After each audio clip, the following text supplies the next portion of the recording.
السلام علیکم dear students, آج ہم بات کریں گے پاکستان کے اس وزیر اعظم کی جسے ملک کی تاریخ کا معصوم ترین اور شریف ترین وزیر اعظم سمجھا جاتا تھا، لیکن اس کی شرافت کو آپ دیکھیں کہ اپنی معصومیت اور شرافت کے باوجود ضیاء الحق جیسی طاقتور شخصیت سے بھی ٹکرا گیا۔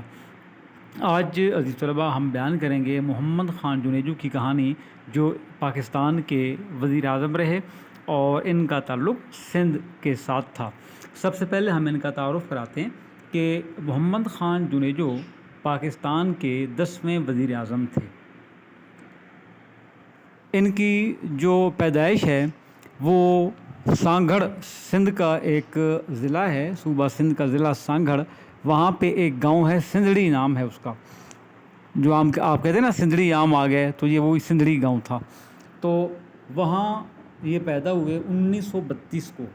ان کی تاریخ پیدائش تھی 18 اگست 1932، اور یہ پاکستان کے 10ویں وزیر اعظم بنے 23 مارچ 1985 کو، 23 مارچ 1985 کو، اور تقریباً 3 سال اور 2 ماہ تک یہ وزارت عظمیٰ کے عہدے پر رہے، اور یہ 29 مئی 1988 کو رخصت ہوئے۔ اس کے بعد یہ کئی سالوں تک بیمار رہے، اور 16 مارچ 1993 کو ان کی وفات ہوئی۔ ان کی ابتدائی تعلیم کے بارے میں تھوڑا سا تذکرہ کریں تو کراچی کا سینٹ پیٹرک اسکول ہے، بہت ایک معروف اسکول ہے، وہاں پہ انہوں نے ابتدائی تعلیم حاصل کی۔ اس کے بعد یہ بھی دوسرے جاگیرداروں اور وڈیروں کی طرح اعلیٰ تعلیم حاصل کرنے کے لیے انگلینڈ چلے گئے۔ 1954 میں انہوں نے پاکستان میں زمینداری شروع کی اپنی تعلیم کے بعد، اور سیاست بھی شروع کی، یعنی کہ کوئی 23 سال کی عمر کے ہوں گے یہ جب انہوں نے سیاست میں قدم رکھا اور اپنا کاروبار یعنی زمینداری بھی شروع کی۔ پارلیمنٹ کے رکن وہ منتخب ہوئے 1962 میں، پہلی بار 1962 میں پارلیمنٹ کے رکن منتخب ہوئے۔ اس کے بعد مختلف ادوار میں مختلف وزارتوں کے وزیر رہے۔ یہ وزیر ریلوے بھی رہے تھے، اور جب یہ ریلوے کے وزیر تھے تو ان کو پیر پگاڑا صاحب جو ہے محبت سے یا شفقت سے ریلوے بابو کہا کرتے تھے۔ اچھا، 1985 میں ضیاء الحق صاحب نے انتخابات کروائے۔ جو 1985 کے انتخابات تھے یہ غیر جماعتی بنیادوں پر ہوئے تھے۔ اس کی وجہ کیا تھی کہ اس وقت ملک کی جو سب سے اہم پارٹی تھی پاکستان پیپلز پارٹی، اس پر بین تھا، پابندی تھی، اس کے سیاستدان جلا وطن تھے، جو پاکستان میں تھے وہ جیلوں میں قید تھے، لہذا ضیاء صاحب نے یہ فیصلہ کیا کہ پارٹی بیس الیکشن کی بجائے غیر جماعتی بنیادوں پر انتخابات جو ہیں وہ منعقد کیے جائیں۔ یہاں محمد خان جنیجو ان انتخابات میں کامیاب ہوئے تو ضیاء الحق صاحب نے فیصلہ کیا تھا انتخابات کے بعد کہ وہ وزیر اعظم جو ہے وہ سندھ سے لیں گے۔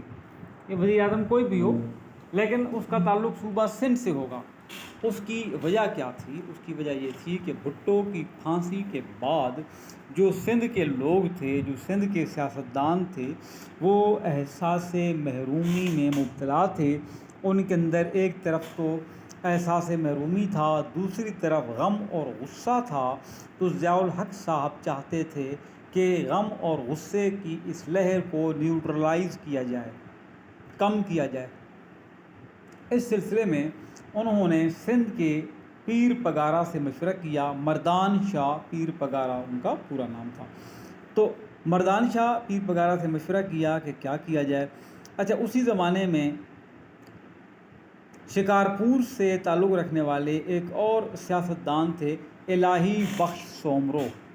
وہ بھی اپنی پولیٹیکل لابنگ اور تعلقات کی بنیاد پر ایک مضبوط امیدوار کی حیثیت سے سامنے آ چکے تھے کہ وزارت عظمیٰ کے امیدوار ہیں، لیکن جو پیر پگارا صاحب تھے، مردان شاہ پیر پگارا، وہ اپنی نظر کرم محمد خان جنیجو پر رکھتے تھے اور وہ جنیجو کی خاطر میدان میں آئے۔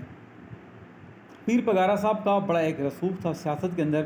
انہوں نے جنرل ضیاء الحق کو واضح بتا دیا، دو ٹوک الفاظ میں بتا دیا کہ میرا امیدوار وزارت عظمیٰ کے لیے صرف اور صرف محمد خان جنیجو ہے، میں کسی الہی بخش عمروں کو نہیں جانتا۔ اور اس طرح محمد خان جنیجو پاکستان کے 10ویں وزیر اعظم بن گئے۔ اچھا، تو یہ ایک سیاسی حیثیت۔ اگر ہم ذاتی طور پر دیکھیں تو محمد خان جنیجو ذاتی زندگی میں ایک انتہائی ملنسار انسان، انتہائی سادہ زندگی بسر کرنے والے، شریف النفس اور بردبار قسم کے انسان تھے۔ اس لیے جو جنرل ضیاء الحق تھے، جو وردی میں تھے، اس وقت آرمی کے صدر تھے، ان کے خیال میں جنیجو ان کی آئیڈیل چوائس تھی۔ کیوں؟ کہ یہ شریف انسان ہے، بھولا سا انسان ہے، معصوم انسان ہے، روبوٹ کی طرح چلے گا، جو بولیں گے وہ کرے گا۔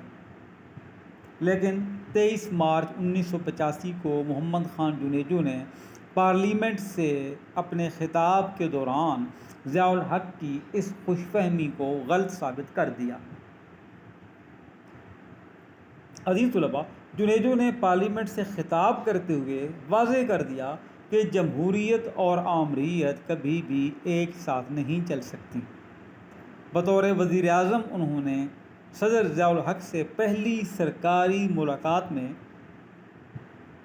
بڑی سادگی سے پوچھا کہ جنرل ضیاء صاحب، آپ مارشل لاء کب اٹھا رہے ہیں؟ یہ وہ لمحہ تھا جب صدر ضیاء بڑی دیر تک اظہار افسوس کرتے رہے ہوں گے۔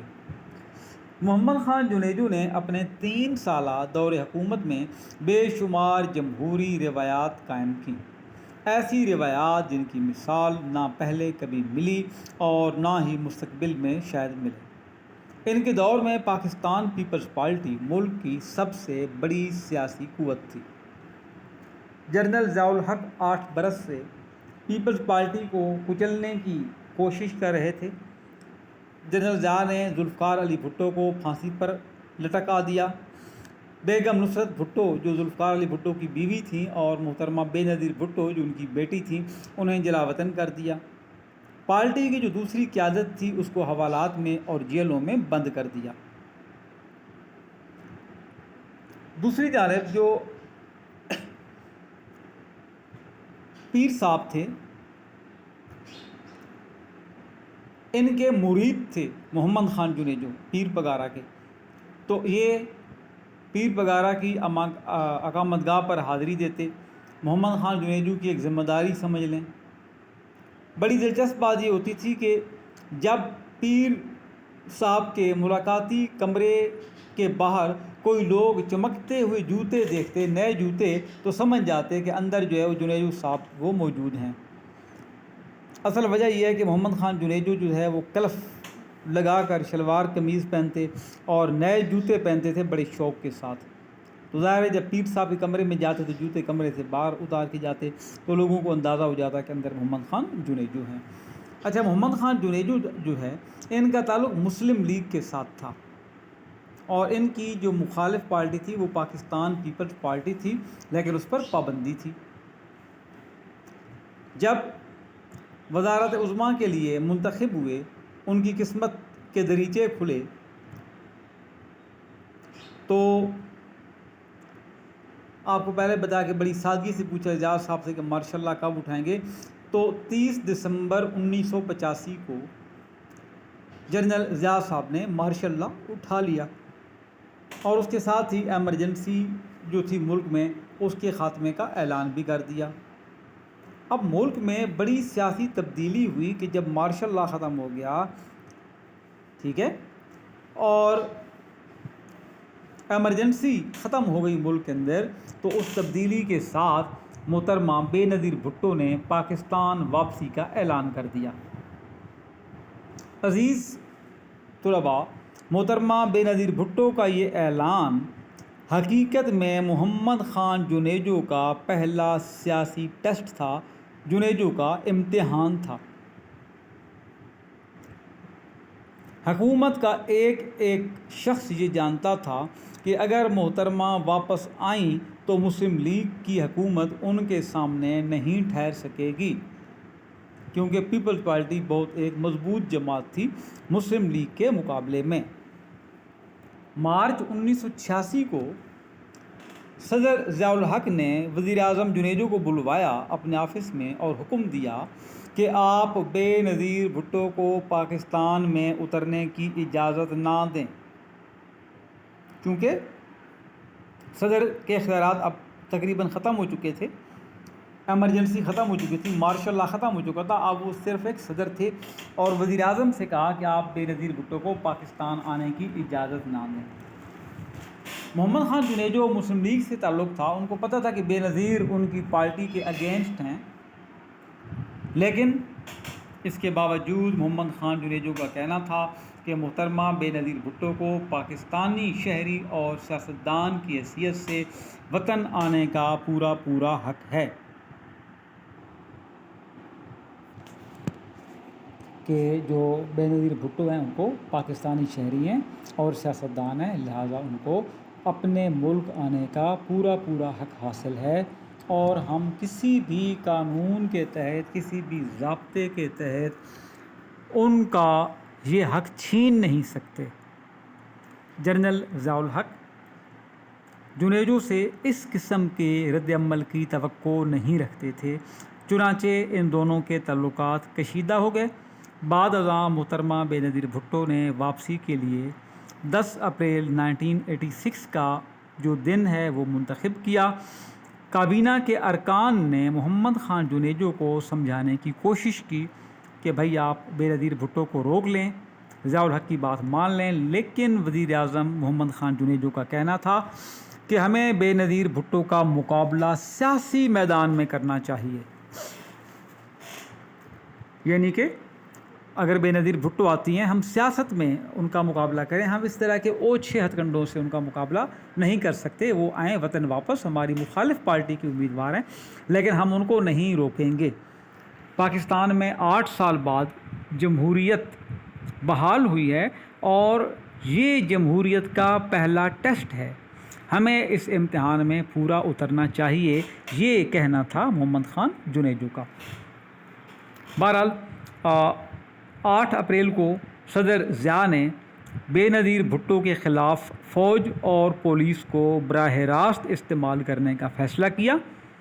محمد خان جنیجو کو معلوم ہوا تو انہوں نے چاروں صوبوں کے آئی جیز کو بلایا اور انہیں حکم دیا کہ اگر آپ لوگوں نے کوئی براہ راست حکم سنا، یعنی صدر کا حکم سنا اور اس پر عمل درآمد کیا تو میں اسی وقت آپ کو نوکری سے برخاست کر دوں گا۔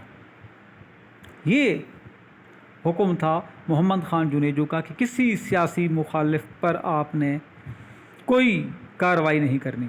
وزیر اعظم نے پیپلز پارٹی کے کارکنوں کو آزادانہ نقل و حرکت کی اجازت بھی دی، لہٰذا 9 اور 10 اپریل کو پورے ملک سے پیپلز پارٹی کے کوئی 1 ملین کارکن لاہور آئے، یعنی 10 لاکھ کے قریب لوگ لاہور آئے، وہ سڑکوں پر کھڑے ہوئے اور انہوں نے بے نظیر بھٹو کا والہانہ استقبال کیا، اور یقین مانیں عزیز طلباء کہ اس دن لاہور میں کوئی شیشہ تک نہ ٹوٹا۔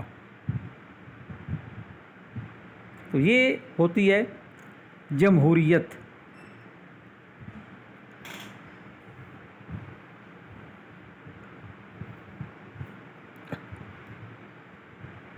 تو محمد خان جنیجو کو بنیادی طور پر اس لیے لایا گیا تھا کہ وہ سندھ سے تعلق رکھتے ہیں، اور سندھ کے ایک وزیر اعظم کو پھانسی دی گئی تھی اور لوگوں میں غم و غصہ تھا، لہذا پیر پگارا صاحب نے یہ سوچا کہ ہم یہاں پہ محمد خان جنیجو کو لے کے آئیں گے۔ اور پیر پگارا صاحب کا ایک بڑا جملہ تھا معروف، آپ اس کو یاد کر لیجئے۔ جب جنیجو صاحب کو برطرف کیا گیا نا، تو ظاہر ہے کہ صدر کی مرضی سے برطرف ہوا، لیکن اس سے پہلے اس کو لانے والے ان کے پیر تھے، پیر مردان شاہ پگارا۔ ان کا یہ جملہ تھا کہ اسلام آباد ایک عجیب شہر ہے، اسلام آباد بڑا عجیب شہر ہے، ہم نے بھٹو کو زندہ بھیجا اسلام آباد اور اس کی لاش آ گئی، ہم نے بھٹو کو زندہ بھیجا اسلام آباد اور اس کی لاش آ گئی، جبکہ ہم نے جنیجو کو بھیجا، ایک لاش کو بھیجا اسلام آباد اور وہ زندہ ہو گیا۔ یعنی کہ سیاسی طور پر ان کی کوئی حیثیت نہیں تھی نا، تو ان کو ایک لاش کا درجہ دیا گیا کہ ہم نے ایک لاش کو بھیجا اور اس کو زندہ کر دیا اسلام آباد نے۔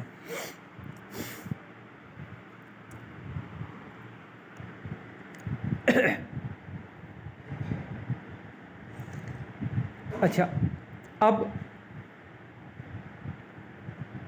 ضیاء الحق صاحب یہ سمجھتے تھے کہ جو جمہوریت کا پودا ہے یہ مارشل لا کے درخت تلے پروان چڑھے گا، اور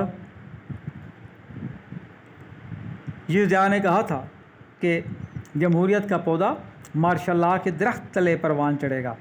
تو ضیاء الحق کا یہ بیان جو تھا یہ نئی سویلین حکومت کو اپنے تابع رکھنے، مطیع رکھنے کی خواہش کا آئینہ دار تھا، لیکن کم گو اور عاجز مزاج محمد خان جنیجو اس درخت کے نیچے پروان چڑھنے کے لیے تیار نہیں تھے۔ انہیں تو یہ سمجھا گیا کہ یہ موزوں شخص ہے، ہماری ہر بات مانے گا، لیکن اپنے انتخاب کے اگلے روز اسمبلی کے فلور پر جب ان کے منہ سے یہ الفاظ نکلے کہ سویلین حکومت مارشل لا کے ساتھ زیادہ دیر تک نہیں چل سکتی، اس لیے جتنا جلدی ممکن ہو مارشل لا اٹھا لیا جائے، تو سیاسی محرکات پر نگاہ رکھنے والوں کو احساس ہوا کہ وہ اتنے بھی تابع فرمان ثابت نہیں ہوں گے۔ بہرحال اسی سال اکتوبر میں آئین میں 8ویں ترمیم کے بل پر قومی اسمبلی میں بحث ہوئی۔ آزاد پارلیمانی گروپ نے آئینی ترامیم کے بل میں ترامیم تجویز کرنا شروع کر دی۔ وزیر اعظم محمد خان جنیجو نے اگرچہ ان کی حمایت نہیں کی، مگر ان کے معتدل رویہ کی وجہ سے ضیاء الحق کو بہت سارے نکات پر مصلحت دکھانا پڑی۔ 10 اپریل 1986 کو بے نظیر بھٹو کی وطن واپسی پر ضیاء الحق کی منشا مرضی کے برعکس جنیجو حکومت نے نرم رویے کا مظاہرہ کیا اور ان کے استقبالیہ جلوس میں کسی طرح کی رکاوٹ نہ ڈالی گئی۔ بے نظیر بھٹو نے ایک سیاسی حکمت عملی کے تحت وزیر اعظم سے زیادہ صدر پر تنقید شروع کر دی۔ اب بے نظیر بھٹو کی سیاسی حکمت عملی تھی، کیونکہ وزیر اعظم بھی سندھ سے تھا، بے شک مسلم لیگ کا تھا، پیپل پارٹی کی مخالفت پارٹی کا تھا، لیکن سندھ کا تھا، بے نظیر بھی سندھ کی تھی، اور اس نے سندھی ہونے کی وجہ سے بے نظیر بھٹو کو راستہ فراہم کیا پاکستان آنے کے لیے۔ اگر اس کی جگہ کوئی سندھ کی بجائے پنجاب کا یا کے پی کا وزیر اعظم ہوتا تو شاید بے نظیر بھٹو کو پاکستان آنے ہی نہ دیتا، لیکن اس نے جو فیصلہ کیا محمد خان جنیجو نے، تو بے نظیر بھٹو نے اس کو فراموش نہیں کیا، بلکہ وزیر اعظم کے بارے میں خاموش رہی، صدر پر تنقید کی۔ حامد خان ایک رائٹر ہیں، ان کی کتاب ہے پاکستان ان دا 20th سینچری۔ وہ لکھتے ہیں کہ بے نظیر بھٹو کی اس حکمت عملی نے ضیاء الحق کو شک میں مبتلا کر دیا کہ جنیجو کسی نہ کسی طرح بے نظیر بھٹو سے ملا ہوا ہے۔ تو بے نظیر بھٹو کو صدر پر تنقید کی آزادی دی جا رہی ہے، یہ ضیاء الحق کی سوچ تھی کہ بے نظیر بھٹو کو آزادی دی جا رہی ہے کہ وہ صدر پر تنقید کرے، اور کابینہ کے اکثر وزراء اور صدر کا دفاع نہیں کرتے، یعنی جو کابینہ ہے وزیر اعظم کی، اس کے بہت سارے جو وزراء ہیں وہ صدر کا دفاع نہیں کرتے، اور بدلے میں بے نظیر بھٹو وزیر اعظم پر تنقید نہیں کرتی، تو یہ ان کی ملی بھگت ہے۔ ضیاء الحق کو یہ بھی شک تھا کہ محمد خان جنیجو جان بوجھ کر ان کی حیثیت گھٹانے کی کوشش کر رہے ہیں۔ یہیں سے دونوں کے درمیان انتظامی نوعیت کے اختلافات ابھرنا شروع ہو گئے۔ دسمبر 1985 میں مارشل لا کا خاتمہ ہوا اور اس کے بعد صدر اور وزیر اعظم کے درمیان پروٹوکول اور اسٹاف پر محاذ آرائی شروع ہوئی۔ ان میں بڑے مسائل تھے، مثلا جو سیکریٹری تھے اور سفیر تھے ان کی تعیناتی اور فالکن طیارے کے استعمال کرنے پر جو مسائل تھے یہ بھی شامل تھے۔ اس کے علاوہ حامد خان جو رائٹر ہیں، وہ ایڈوکیٹ بھی ہیں، وہ یہ لکھتے ہیں کہ صدر نے ضیاء الحق نے اکثر وزیروں اور ان کے اسٹاف سے ان کے محکمے کے حوالے سے فوری نوعیت کے جوابات طلب کیے۔ یعنی وہ وزیر اعظم کا ساتھ لے رہے ہیں تو صدر نے کہا کہ جی آپ ان سے میں پوچھتا ہوں۔ رولز آف بزنس کے مطابق صدر کو جو وزیر اعظم سیکریٹریٹ کے ذریعے جواب دینا ہے وہ وزیر دے سکتا ہے، یعنی جو وزیر ہے وہ صدر کو جواب دے گا، لیکن وزیر اعظم سیکریٹریٹ کے ذریعے دے گا۔ اور پھر ضیاء الحق کو بتایا گیا یہ باتیں کہ بھائی آپ ڈائریکٹ ان سے کچھ نہیں پوچھ سکتے، آپ کو جو بھی جواب ملے گا وزیر اعظم کے تھرو ملے گا۔ تو جب ضیاء الحق کو یہ باتیں بتائی گئیں تو انہیں غصہ آ گیا اور انہوں نے محمد خان جنیجو کو اس جرم کا ذمہ دار ٹھہرایا کہ میں جو کچھ پوچھتا ہوں اس کا جواب تاخیر سے ملتا ہے، جس کا ذمہ محمد خان جنیجو کو جاتا ہے۔ بہرحال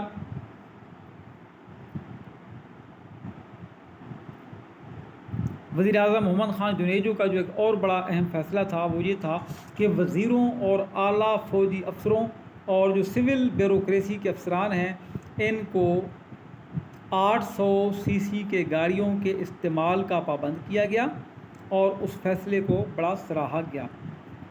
اب 800 سی سی کی گاڑی آپ کو پتہ ہوگا بچوں کہ یہ مہران گاڑی 800 سی سی کی ہوتی ہے۔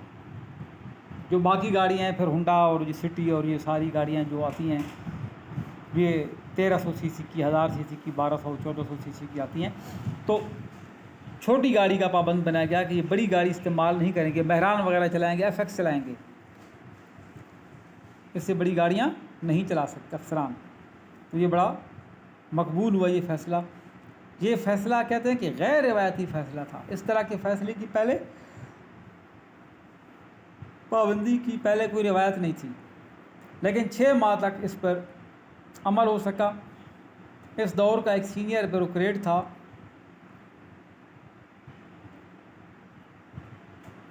ان کی ایک کتاب ہے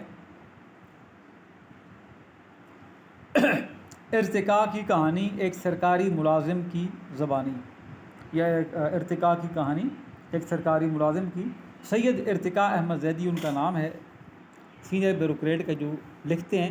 وہ کہتے ہیں کہ اس دور کے ڈپٹی چیئرمین پلاننگ کمیشن اے جی این قاضی اپنی طویل القامتی کی وجہ سے 800 سی سی کی سوزوکی کار میں مشکل سے پھنس کر بیٹھتے تھے، یعنی موٹے تھے۔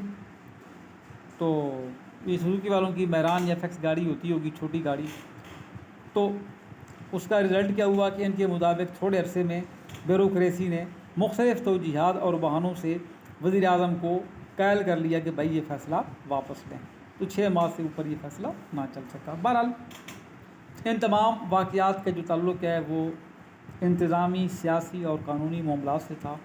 تاہم جنیجو حکومت کی جو رخصتی تھی اس کا جو حتمی سفر ہے وہ نومبر 1987 سے شروع ہوا اور مئی 1988 میں ختم ہوا۔ نومبر 1987 سے کیسے سفر کا آغاز ہوا، رخصتی کا سفر، کیونکہ اس کا تعلق افغانستان سے روسی فوج کے انخلا سے تھا۔ 1988 کے اوائل میں عزیز طلباء 2 واقعات ہوئے اور ان دو واقعات نے طاقت کے جو دو مرکز تھے صدر اور وزیر اعظم ان کے درمیان ایک ایسی خلیج حائل کر دی جو ناقابل عبور تھی، اور اس نے آگے چل کر وزیر اعظم کی قسمت کا فیصلہ کر دیا۔ اب وہ معاملات کیا تھے ان کو تھوڑا سا دیکھ لیتے ہیں۔ مارچ 1988 میں افغان مسئلے کے حل کے سمجھوتے کا آخری مرحلہ درپیش تھا کہ جی افغانیوں نے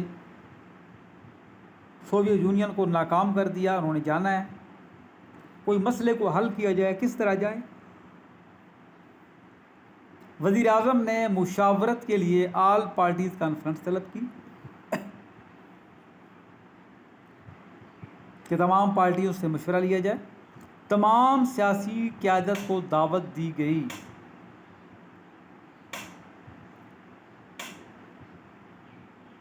یعنی کہ محترمہ بے نظیر بھٹو جو تھیں وہ بھی شامل تھیں اس کانفرنس میں، آل پارٹیز کانفرنس میں، اور بے نظیر بھٹو کی شرکت کو جنیجو نے نظر انداز کیا کہ ٹھیک ہے آنے دو۔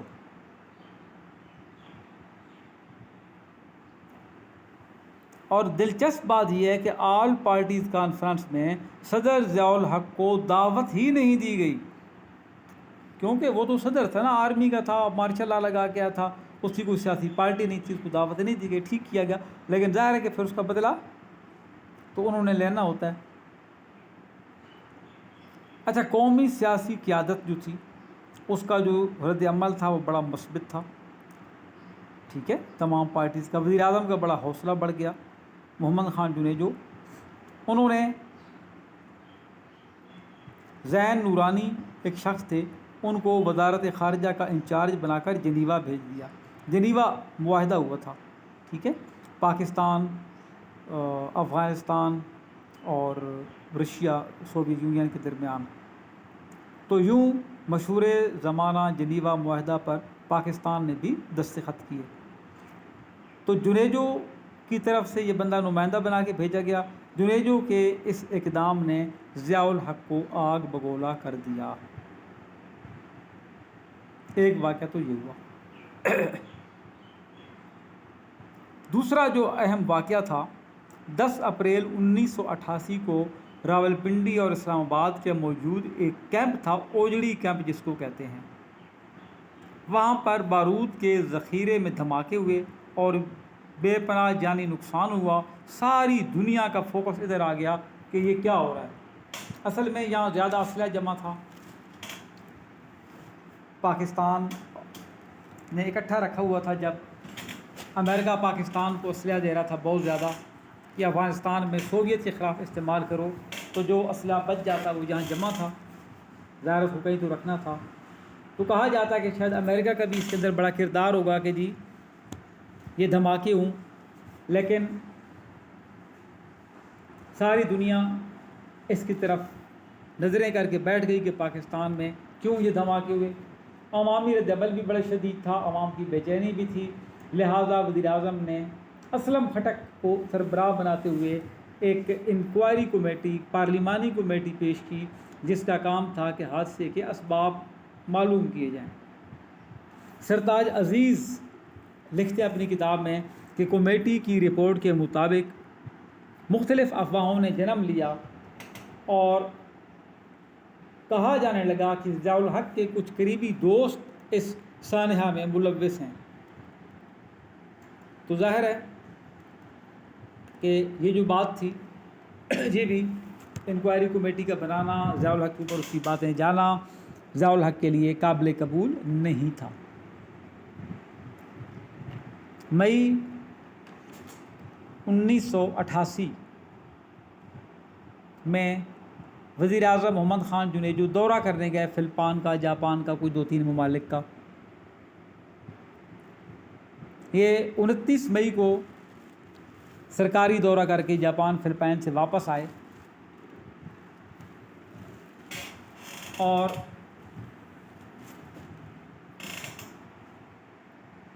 اسلام آباد ایئرپورٹ پر صحافیوں نے ان کو گھیر لیا، ان کے سوالوں کے جوابات دے رہے تھے۔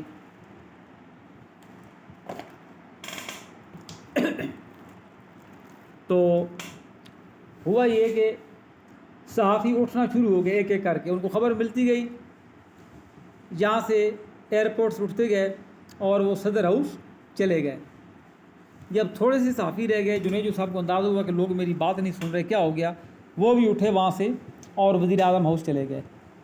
وزیر اعظم ہاؤس جا کے بیٹھے تو چائے پینا چاہ رہے تھے، انہوں نے کہا کسی ملازم کو کہ جاؤ چائے لے کے آ جاؤ۔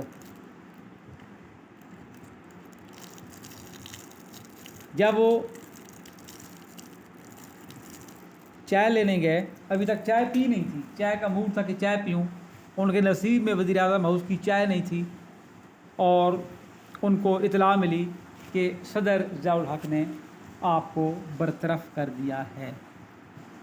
اب ان کو سمجھ میں آئی کہ جو لوگ تھے ایئرپورٹ پر، ان کا خطاب چھوڑ کر، ان کی تقریر چھوڑ کر، ان کی ملاقات چھوڑ کر پریزیڈنٹ ہاؤس کیوں جا رہے تھے، اس خبر کی تصدیق کرنے کے لیے کہ ان کی برطرفی ہو چکی ہے، خبر کنفرم ہے یا نہیں۔